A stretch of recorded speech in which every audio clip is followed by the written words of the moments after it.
রাজপথ কাঁপাতে নামছে, কথাটা বললে হয়তো একটু বেশি শোনাতে পারে যে আরে বাপরে, বোধহয় কি কিছু একটা বিশাল কিছু হয়ে যাচ্ছে।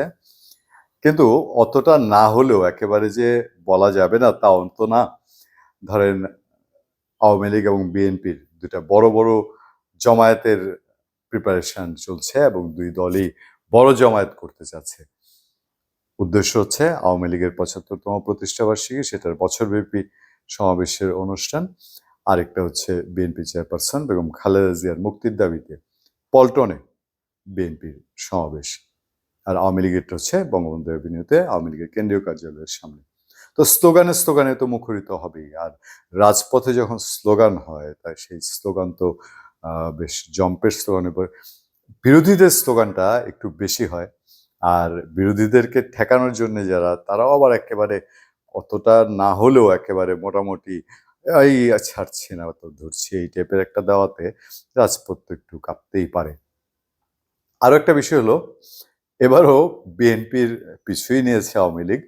যদিও আওয়ামী লীগ এটা স্বীকার করতে চায় না। আওয়ামী লীগ বলছে যে না, এটা তাদের রেগুলার কর্মসূচি অনুযায়ী। ওই যে ইলেকশনের আগে যেটা হতো যে বিএনপির যে কোনো কর্মসূচি টানা, বিএনপির কর্মসূচি হলেই আওয়ামী লীগ শান্তি সমাবেশের নামে সমাবেশ করতো। বিএনপি যদি কোনো কারণে রাত ১:৩০টার সময় বিএনপি তার প্রোগ্রাম ক্যান্সেল করেছে, তো আওয়ামী লীগও ক্যান্সেল করেছে। বিএনপি এর পরেও প্রোগ্রাম পরিবর্তন করেছে, আওয়ামী লীগ পরিবর্তন করেছে।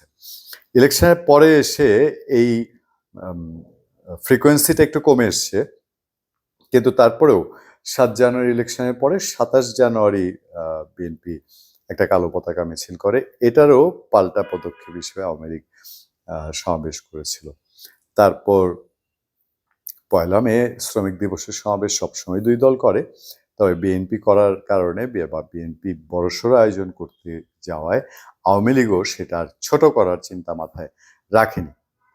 আমার কথা হলো, দুই দল এই যে কর্মকাণ্ডগুলো করে, রাজপথ কাঁপুক আর না কাঁপুক, সেগুলোতে তাদের কর্মী সমর্থক ভাড়াটিয়া তারা যোগ দেক আর না দেক, সাধারণ মানুষ সেখানে যোগ তো দেয় না।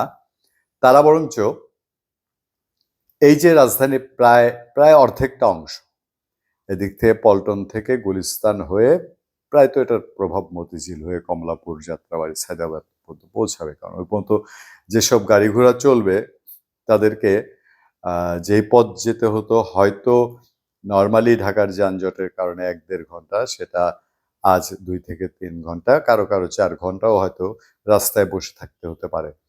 সুতরাং জনগণ কতটা এই সব কর্মসূচির, এই শান্তি সমাবেশ আর খালেদা জিয়ার মুক্তি ২০১৮ সালে খালেদা জিয়া যখন জেলখানায় যান ১৮ ফেব্রুয়ারি, তারপরে তার দল তার মুক্তির জন্য বিশেষ কোনো আন্দোলন কর্মসূচি ঘোষণা করেনি, বা তার মুক্তির জন্য ইভেন দো আওয়ামী লীগ সরকার পতনের জন্য, আওয়ামী লীগ সরকার পতনের দাবিতে ২৭ জানুয়ারি নির্বাচনের আগে বিএনপি যেভাবে মরিয়াভাবে নেমেছিল, খালেদা জিয়ার মুক্তির দাবিতে সেই ধরনের কোনো আন্দোলন তো হয়নি।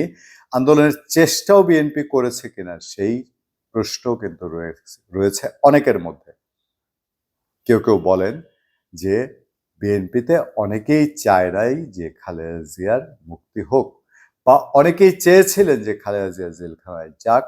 এটা জেল দেওয়ার দিনের অনেক ঘটনা প্রমাণ করে। ইতিহাস একদিন কথা তুলবে। আমরা যতটুকু জানি, ছাত্রদলের অসংখ্য নেতাকর্মী ছিল, তাদেরকে মোটামুটি ওএসডি করে রাখা হয়েছিল, তাদেরকে রাজপথে নামতে দেওয়া হয়নি। বিএনপির অনেক ডাকসাইটে বড় বড় নেতা ঘরে বসে গিয়েছিলেন। তারা তাদের নেত্রীর এই জেলে যাওয়ার প্রতিবাদে যে সেই দিন একটা বড় রকমের কোনো জমায়েত, বড় রকমের শোডাউন, বড় রকমের চেষ্টা করা, সেগুলো করেনি। উল্টো আওয়ামী লীগ সরকারের পতনের দাবিতে যেই আন্দোলনগুলো, সেগুলোতে এমন এমন কিছু পদক্ষেপ নেওয়া হয়েছে যেই পদক্ষেপগুলো বিএনপিকে এক পর্যায়ে একটা সহিংসতার পথের দিকে ঠেলে দিয়েছে, বা তারা একটা সহিংসতার ট্র্যাপে পড়েছে। যেটাই বলি না বলি, দায়টা বিএনপির ঘাড়ে এসছে। সেটা ২৮ ডিসেম্বরের ঘটনা দিয়ে, ২৮ অক্টোবরের ঘটনা দিয়ে প্রমাণ হয়। এবং সেই ২৮ অক্টোবরের পরে মোরালি বিএনপির রাজনীতি অনেকটা থমকে গিয়েছিল।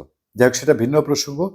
আমি আজকের দিনে এসে আমরা এর আগেও অনেক সময় খুবই শঙ্কায় ছিলাম যে এই দুই দল মুখোমুখি হলে কখন না কখন কি হয়ে যায়। এর মধ্যে একবারই ঘটেছে ২৮ অক্টোবরে। আর তারপর যদিও ২৮ অক্টোবরের ঘটনার সবচেয়ে বড় ভুক্তভোগী হয়েছেন পুলিশ সদস্যরা।